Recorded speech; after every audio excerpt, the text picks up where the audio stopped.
Hello everyone, and welcome back to our Excel tutorial series.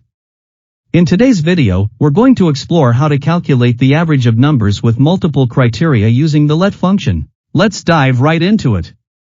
Here we have a table with two columns, X containing numbers, and Y containing corresponding categories. Now, let's say we want to calculate the average of numbers in column X, but only for the rows where the category in column Y is apples. To do this, we'll utilize the let function in Excel. Let's apply this formula to our data and see the result. Type the formula. Type equal to. Type let bracket open. Type X, type comma. Select X range. Type comma. Type Y, type comma.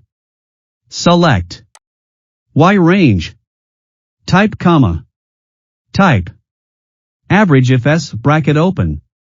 Type X, type comma. Type Y, type comma.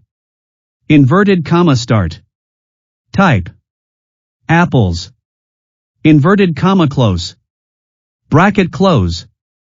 Close. Press enter key. X represents the range of numbers. Y represents the criteria range. AVERAGEIFS, X, Y, apples, calculates the average of numbers in range X where the corresponding value in range Y is apples. And there you have it. The average of numbers in column A where the corresponding value in column B is apples is 50. That's all for today's tutorial on calculating averages with multiple criteria using the let function in Excel. I hope you found this video helpful.